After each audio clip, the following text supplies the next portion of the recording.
Hello, Blue Jays fans, and welcome back to another video. I am happy to say that things are heating up, but not in Toronto, which is crazy to say.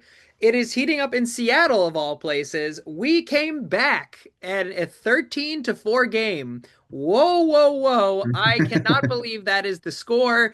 I guess we had some juice left in us. We just needed to shake it out as we flew in a plane, and then we had some RBIs left and hidden away. So, I guess the old adage is true that sometimes there was a little magic left over. So, Brandon, let's go over this game as usual. Yeah, I mean, obviously this was an important one going down 2-0 at home, which we talked about, really put the Blue Jays on their back foot, and they showed up against a really good starting pitcher in George Kirby. I've long held the belief that he's the best starter on their staff, but the Blue Jays made him look like he shouldn't even be in the major leagues. I mean, they really got to him in that, in that third and fourth inning. They just offense from everywhere. Vladimir Guerrero Jr. had went 4 for 4 on the day. Every hit was over 100 miles an hour. I credit to George Springer, who tied Bernie Williams for fourth all time in postseason home runs, which is a crazy stat. Nathan Lukes had the go-ahead single in the third inning, which gave the Blue Jays the lead that they wouldn't relinquish. Your boy Anthony Santander did a little bit, in the cleanup spot. Alejandro Kirk had a home run. Dalton Varsho had two RBIs. It was an all-around effort, which is exactly what we talked about that the Blue Jays needed.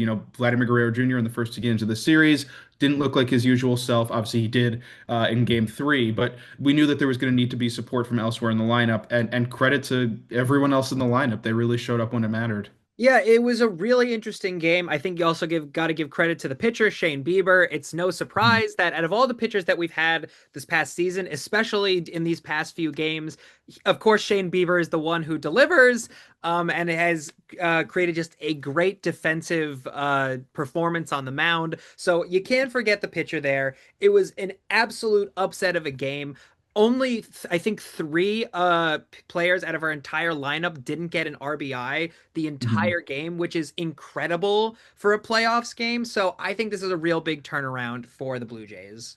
Yeah, 100%. Again, doing it against George Kirby in Seattle Stadium is a real big deal. Obviously, the Game 4 pitching matchup, which we've talked about, which is going to be Max Scherzer versus Luis Castillo, again, does not favor the Blue Jays. Max Scherzer obviously has had his troubles this year, but again, we just saw it. This Blue Jays offense, we saw it against the Yankees. We just saw it in Game 3 against the Mariners. It doesn't matter who's on the opposite side of the mound if they're locked in. And again, it's going to come down to can Max Scherzer shut down the Mariners offense. Obviously, in Game 3, it was the big three. It was Randy Rosarina, Cal Raleigh, and Julio Rodriguez who did the damage. They all had home runs in the game for Seattle.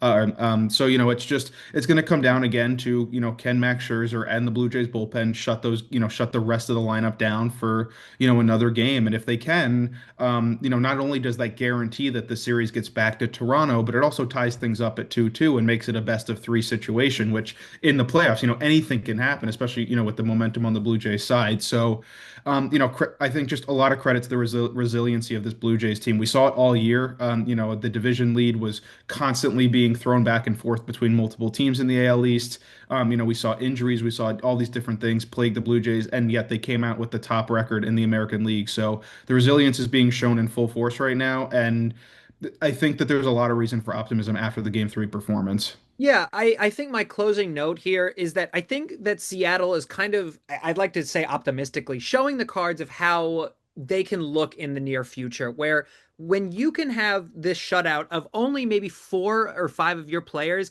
get a hit off overall. I mean, it's your key players, like you said, like a Rosarena, like Cal Raleigh, or yeah, Jorge Polanco.